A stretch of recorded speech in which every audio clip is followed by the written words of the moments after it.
kining pagpakaon sa mga tao aron matambalan ang kagutom mao gid ni ang number 1 nga trabaho sa tao nga nahigugma. Kaya ang tao nga wa mahigugma di man gid na mo pakaon, pero mahigugma na gani ta, ang una gid natong hunahunaon unsay atong ipakaon. No, kamong maginikanan nahigugma mo sa inyong mga anak. Una, maghuna-huna din mo unsa kay ipakaon. Nya ron kon 7 na kabuk imong anak, nya panday ra imong bana. Saman, gusto pa kag manganak og laing 5 kabuk o hunong na? Moingon din ta, hunong na, wa natay ikapakaon. Mao na dayon ang kaon. Ang Ginoo gahuna-huna pud siya nga makakaon ta. Nya ang nakanindot ra bas Ginoo kay di siya gustong mahago tag maayo sa pagpangitag pagkaon. Labi na gyud kung nagsigi tag paminaw sa iyang mga gitudlo. Kana bang magsigi tag sunod niya ba? Di siya gusto nga ma-problema ta sa pagkaon. Mao na ang mga tao nga misunod niya, mga 5 man to kalibo katao, niingon ang mga apostoles, papulian na sila aron mangitag pagkaon kay 5 ra gud ni kabuk pan atong dala nya, 5 gud ni kalibo katao. Unsa may gingong Hesus? Palingkura. Wa siya moingon nga bitaw no, sige ato ning papulion, pabalikon lang yan ni nato ugma kay mamahuway sa tao ana palingkura. Niya iyang gipakaon, ang gigamit niya sa pagpakaon pila ka bukpan? 5. Niya napaigo ang 5 kapan. Ha? Di ba akong pangutana ba napaigo ba? Napaigo, nasubrahan pagani. Nya nangabusog pag yun. Wa man sa to ginagmay-gagmaya. Matod pa sa this Bible, nangabusog silang tanan og human niini nakahipos pagyud og 12 ka bukag. Sinan gana. So unsa may mga pagtulun-an niini? Una, nga kung magsigi tag sunod ni Hesus, labi na gyud magsigi tag kaon ni Hesus, wa gyoy gutom ang atong kinabuhi. Ngano man ang kalibutan karon daghan man kay gigutom, bisan dinis atong parokya na may daghang gigutom, kay jutay naman lang sad kaayo ang magsigig sunod ni Hesus. Kitang Katoliko 1.2 billion man kuno ta, 1.3 ba to billion sa tibok kalibutan sa ihap-ihap ba. Pero sa survey ni atong IEC nga ato dinhing kasaulugan no sa ato 2015 ba to i-survey, oy wa kaabot or mag-average lag 10% sa mga Katoliko nga recognized Catholics in every parish. 10% ra ang musimba kada Domingo. Niya niining 10% nga musimba kung ato gining sundon, kinsa gyud ang nagsunod ni Kristo, may lag kaabot sad siguro 10% sa 10%. Nakita mo sa figure, butang nato ron og naata roy 10,000 ka mga Katoliko dinhi. 10,000. Pila may 10%? 1,000. Nya 10% sa 1,000. Pila man? Bright yun mo, 100. Sa ato pa sa 10,000 ka Katoliko, 100 ra ang posible or average nga magsunod sa Ginoo. So kaning 100 maura ni mo way problema, maura ni ang way gutom sa ilang kinabuhi. Ang kanang 9,900 gutomon gyud na, magkaratol-ratol gyud na. Mao na siya teknik. Unya unsa man ni nga kinabuhi ni Kristo nga iyang gipakaon ang mga tao, mao ni ang kinabuhi sa usa ka pari Ang pari, di ba si Kristo, pari, propeta, ug hari, mao man ni ang iyang threefold offices. Mausad ni ang atong threefold offices nga nadawat, ako ganining tawgon, og threefold power sa matag binunyagan. Kay pagbunyag nato, naliwat man dayon ta ni Kristo. Nakadawat sad ta sa pagkapropeta, pagkapari, o pagkahari nga gahom. Nya kining gahom sa pagkapari, mao ni gamiton sa pagpakaon sa mga tao. Gigamit ni Kristo. Muna diri sa atong unang pagbasa, unsa man, dunay pari nga ginganlan og Melkisedek. Nya si Abraham iyang gipanalanginan.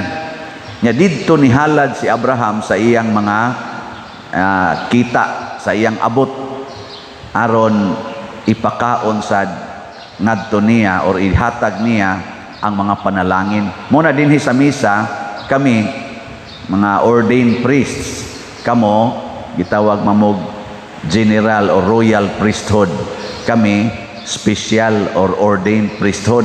Dinhi sa misa, apil ginang kaon, munang di ami diri aron mo pakaon ninyo, kanang ikonsagrar na mo diri nga kaning pan og bino, mao nay among ipakaon ninyo.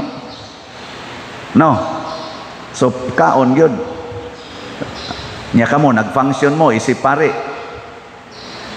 sige mong pakaon sa mga gigutom. Tutok malamon ako. Gasigi ba mong pakaon sa mga gigutom? Kinsa dinhi ang nagsigig pakaon sa mga gigutom ta sa kamot? Wa gidi ay. Mao na. Pirmi gyud mong gutomon. Kay isig mo lang tag siguro ay ako'y kaon ani, ako'y kaon, kamo diha bahala mo sa inyo. Mao na nga nasigi gitag kagutom, tanawa ang mga apostoles nga may distribute atong pan nga gihatag ni Kristo, nakahipos pagyog napo kabukag busog pa. Muna sugod karon panghatag yun mo ha, pakaon yun. Ana, nya unsa may mahitabo kung magsigi tag panghatag? Mahurot, murag mahurot ang atong tinigom. Wa tay matigom. Muna, ang importante di ay aron ta makahatag, kamaugid tang musalig sa Ginoo og mosunod niya. Nganuman, tuaman ang tuburan sa pagkaon sa Ginoo. Muratag mahutdan. Paragod anang tubo, kana bang inyo bang posit diha sa inyong balay? Mura man nagmahutdan ka, uy, wa may agas. Nya, mag-uol day ng tubo day, ug way agas. Di siya mag-uol, ingka nga no kang wa ni agas. So siha dito sa source, basig wa ma-connected. Inig-connect, awa na, sige na ng agas. Nakasabot mo ani akong gisulti? Ilingi ay mong tupad, nakasabot ka? Lingi ba, nakasabot ba ka? Ang pasabot, ayaw karatol pagpangitag pagkaon sa mas mga apostolis nga naratol sila asa ni pakanon ning 5,000. Ang sigurua nga ang imong naanimo sama sa 5 kapaan nila nahatag nimo ni Kristo, nya gikan ni Kristo ibalik na niya hatag nimo og sa imong isig katawo. Maunay teknik di ay, mao di ay na ang Corpus Christi, ang lawas ug dugo ni Kristo, ni aday nagikan nato, niya atong ihalad ngadto sa Ginoo aron ibalik niya nato nga daghan na kaayo para ipaambit nato sa uban. Munang do natay offertory dinhi. Kanang inyong gihalad, kana bino ug pan, simbolik na kanang inyong ihuog kolekta, kanang inyong ipaso diri nga magdamo anang sobre, simbolik na nga ang tanan nga naa ninyo nga jutay kaayo ihalad na nga ris Ginoo haron ibalik nas Ginoo ninyo og inyo nang i-distribute ngadto sa atong isig katawo. Kana ra gyud. Mura mamugwa kasabot wa. Mura gwa ra gyud. Mao na wa gyud kasabot no. Nakita mo sa beauty? Wa nay kuan, wa nay problema kung mahutdan batag dili. Why crisis? Sa Ginoo wa gi krisis. Tanawa sila si Saint Francis of Assisi, Mother Teresa of Calcutta, ug uban pang mga dagko nga mga santos nato niining champion aning charitable work. Namiya sila sa ilang kadato. Nya gapuyo sila nga pobre, pero ang ilang gibuhat siging halad ngadto sa Ginoo. Siging halad. Nya ang Ginoo mo'y muhatag nila. Sige sad sila distribute ngadto sa mga taong gigutom. Kadaghan sa ilang gipakaon na tao. Wa man gid sila mabalaka. Wa man sa gyud mahutdi. Kadugay ng Saint Francis. Naa man lang gyapon ang mga Franciscans. Kamos niyong balay ron, daghan mo kwarta. Kinsa dinhi ang daghag kwarta dito sa balay, ta sa ngamot. Tanawa, di ba tanan gini? Wow, kwarta. Karon ang sunod nga ang sunod nga pangutana, gusto mong manghatag sa inyong silingan? Gusto mong masubrahan og 12 ka bukag? Gusto? Hala, i-offer na tanan dinhi karon. Ang tanan ninyong kwarta diha ba ihalad sama atong 5 kapan tanan gihatag ngadto ni Hesus. Kay kunaga ni mo'y kwarta diha nga dili mapanalanginan, di sad na mudaghan. Tanawa ang 5 kapan gipanalanginan usas Ginoo, nya iyang gipasalamatan ngadto sa Amahan, ni daghan. Nya kanang inyong kwarta nga ibilin ra ninyo sa inyong bulsa, nya ang inyong ihog diri piso, ang piso ray panalanginan, kadtong sobra wa na toy panalangin. Kakuha mo? Mao na ihatag na tanan diri. Og di masud sa sobre, adto las opisina, ipalit og slot. Mao bitaw na nga kining pagpanghatag ganhi sa simbahan, makapadaghan gid ni sa atong grasya. Dili ni siya pamahiin, dili ni siya tuo-tuo, kamatuoran gid ni. Apan unsaon man pagpadaghan sa Ginoo, matud pa sa ato dinhing unang ay kaduhang pagbasa, kinahanglan nga mukaon gid ta ug moinom sa iyang lawas ug dugo. Unya sa matag inom nato or matag kaon sad nato sa iyang dugo ug lawas, matud pa dinhi nagsangyaw ta sa iyang kamatayon hangtod sa pagbalik niya. Mga igsoon, ang usa ka pari mao gyud ang tao nga magpakamatay, magantos ug magpakamatay para sa iyang isig ka tawo. Mao gyud na ang trabaho sa pari. Mao nang moingon dayon ko, duha na kae ang trabaho sa pari, ampo ug antos. Si Kristo siging ampo, siging antos. Unya kining atong pagampo, magampo tas Ginoo nga kamautang muantos sa paghatag sa atong mga grasya ngadto sa uban. Nya kun mauna na ang atong paradigm, ang mahitabo wa nagkuwang ang imong kinabuhi. Wala ka nang hahanapin pa. Ano siya? Una kining namalit na tog slot karon, daghan kay nila mo testimonya, nidaghan mang akong bahandi pader, naku ayaw kalipay anang nidaghan ang imong bahandi. Ang namang ito ni hatag gani bago mao palay paghatag ni siya gisuklian man des Ginoo pader, naku nga naman siya dako kay kog halin sa kong baboy, naku nya hain man na padung ang hugaw sa imong baboy. Adi bahala na to, basta palit siya slot, dako kuno kay siya halin siyang baboy, bugat kuno kay timbang. Ana ba? Di ba murag mga katawanan, pero mao gyud ay kamatuoran. Pero ayaw paglipay nga midaghan. Paglipay na kamao kang muhalad ngadto sa Ginoo, kamao kang upalit og slot para sa atong proyekto dinhi.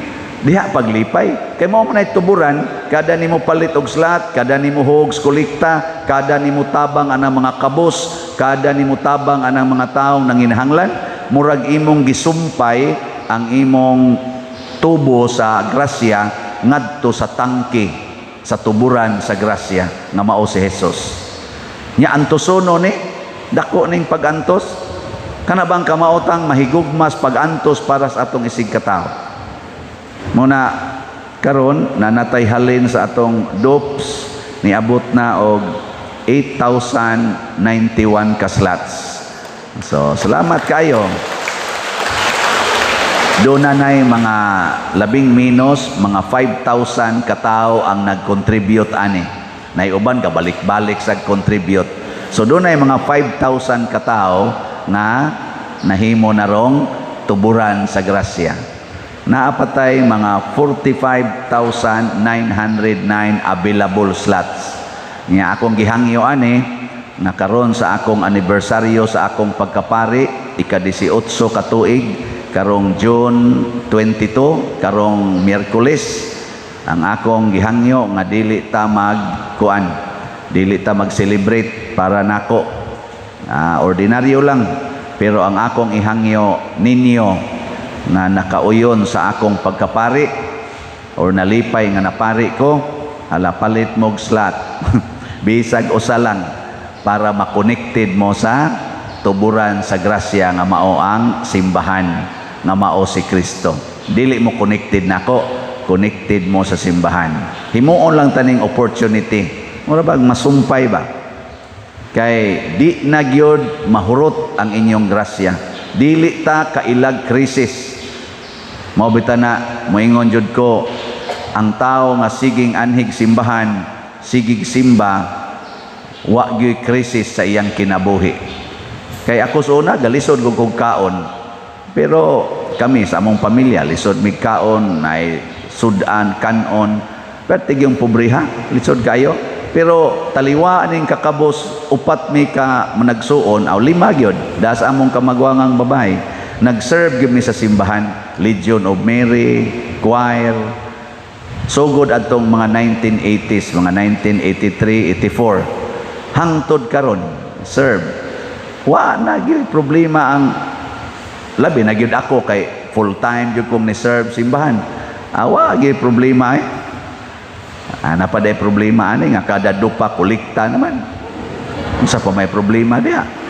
Kamo suway mog dupa-dupa buwad sa init o unsa asa ato yung balay dupa-dupa. Naon natog naa ba? Naa gyud eh. Na gyud kay makolekta dili ra man ako kay pare ko giordinahan. Kapare man sad mo. Dupa mo dito sa inyong altar o Ginoo lamdagi ko unsaon nako paggamit ang akong mga bahandi, magamay man og madako, lamdagi ko. Di ba ingnon dayon ka, ihonong ng pagsigig tayaan ng swertres. Ihonong ng siging inom anang soft drinks. Ihonong ng siging pariban anang imong buhok, siging pakulor, siging pamalit anang mga gadgets. Ihonong na tanan. Ibaligya ng imong TV, kanang mga wa kinahanglana, mga cellphone. Ana, ibaligya na. O gikinahanglan, ayaw lang sa ibaligya. Ana, tanawa, di ba, mugamay kayo ang imong gastuhanan. Nya human, mudako ang imong kwarta. Sige, huwag nga tos kolekta, palit og slot. Hibuong lang ka, mga buta yung opportunities. Niyara mo din yung teknik. Ayaw pagsigig suroy-suroy, ay pagsigkaon, pagsigig mog ampo, paghigugmaay mo, pagpasayloay. Ayaw pagsigig paningil anang utang. Ihatag lang na ang utang. Ana, sundan na tanan. Di ba, kaingon juga wala ka nang hahanapin pa. Sige, suway sunod. Kini akong gisulti. Sulay sunod. Nya, sudyai ko kung namakak ko. Nga dili di ay tinuod. Sige, mamagduko-duko diya. Ikaw pari, matod pa sa atong tubag sa Salmo, ikaw pari sa kahangturan sa laray ni Melkisedek. Kinsa man ning gipasabot ani? Si Kristo. Unsa toy trabahos pari? Tigpakaon. Nya kay si Kristo pari man nga way katapusan, wa say katapusan ang iyang pagpakaon. Nya kay mukunik man taniya, pinaagi ato akong gipangsulti, di sad matapos ang atong mga pagkaon. Kay wa man siya katapusan sama ni Melkisedek nga nanalangin ni Abraham ug ang kinabuhi ni Abraham hangtod karon way katapusan ang paglambo gikan sa pagkaway anak karon nahimo ng mga 1.2 billion ang iyang mga anak mga anak sa pagtuo, mga anak nga nagpadayon pagsangyaw sa kaluwasan. Manindog ta. Nagato ako sa Dios Amahan, makagagahom sa tanan, magbubuhat sa langit ug sa yuta, ug kang Hesukristo iyang anak nga bugtong Ginoo nato, nga gipanamkon sa lalang sa Espiritu Santo, gianak ni Maria nga Birhen, gisakit sa sugo ni Poncio Pilato, gilansang sa krus, namatay o gilubong, mikunsad sa mga minatay, sa ikatulo ka adlaw nabanhaw, mingsaka sa langit ug nagalingkod sa tuo sa Dios nga Amahan, makagagahom sa tanan. Gikan didto mobalik siya aron paghukom sa mga buhi ug sa mga minatay. Nagatuo ako sa Espiritu Santo, sa Santa Iglesia Katolika, sa kaambitan sa mga santos, sa kapasayloan sa mga sala, sa pagkabanhaw sa lawas ug sa kinabuhing dayon. Amen. Mga igsoon diha sa santos nga Eucharistia, gibusog sa Amahan ang iyang katawhan, ginamit ang pan ug bino nga langitnon. Busa malaumon kitang mudangop sa atong panginahanglan ug moingon, Amahan, patalinghugi kami. Amahan, patalinghugi kami. Alang sa tanang kaparian sa atong simbahan, nga sa tumang pagtuo magpadayon sila paghalad sa mga gasa sa katawhan, sama sa pari nga si Melkisedek. Mga muyo kita sa Ginoo. Amahan, patalinghugi kami. Alang sa makadagkuan sa atong nasud, nga sama si Kristo nagpakaon sa 5,000 mga tao, sila unta makabaton sa samang bertud, aron maampingan ug maalagaran nila ang katawhan, uban sa gugma. Mga muyo kita sa Ginoo. Amahan, patalinghugi kami. Alang kanila nga gigutom sa kalag ug sa lawas, nga ang Eucharistikanhong simbahan magtubag sa tanan nilang mga panginahanglan, mga muyo kita sa Ginoo. Amahan, patalinghugi kami. Alang kanatong nagkatigom niining santos nga misa, nga kanunay kitang gutumon kang Kristo, ang buhing pan nga gikan sa langit, mga muyo kita sa Ginoo. Amahan, patalinghugi kami. Alang sa World Meeting of Families nga paghahimuon sa Roma ug sa Archdiocesan Family Congress dinhi sa Sugbo karong Hunyo 22 hangtod 26, 2022, nga unta mahimong malampuson, mga muyo kita sa Ginoo. Amahan, patalinghugi kami. Nga imuntang isipon nga takos ug mapuslanon alang kanamo, nga si Teofilo kamumot sulugoon sa Dios, mabayaw ngadto sa altar sa mga santos, mga muyo kita sa Ginoo. Amahan, patalinghugi kami. Alang sa mga proyekto dinhi sa atong simbahan, nga pinaagi sa pangama ug paggiya ni San Vicente Ferrer, magmalampuson ug mahuman unta, sumala sa itong mga giplano ug gipangandoy, mga muyo kita sa Ginoo. Amahan, patalinghugi kami. Alang sa tanang mga benefactors ug donors sa atong simbahan, nga mihatag og pinansyal ug lain-laing hinabang, ug alang sa mga nagtrabaho dinhi sa atong mga proyekto, nga hatagan unta sila sa Ginoo, ug daghan pang mga grasya sa ilang kinabuhi, malikay sila sa mga kadautan, ug mulampos unta ang tanan nilang mga paningkamot, mga muyo kita sa Ginoo. Amahan, patalinghugi kami. Alang sa mga magtutuo nga mihalina, nga pinaagi nining Eucharistikanhong sakripisyo, makadayon sila ngadto sa kinabuhing tunhay uban ni Kristo, mga muyo kita sa Ginoo. Amahan, patalinghugi kami. Labing manggihatagong Amahan, dawata kining among mga pangamuyo, nga gituboy nganha kanimo uban sa gugma ug pagtuo, pinaagi ni Kristo nga among Ginoo. Amen.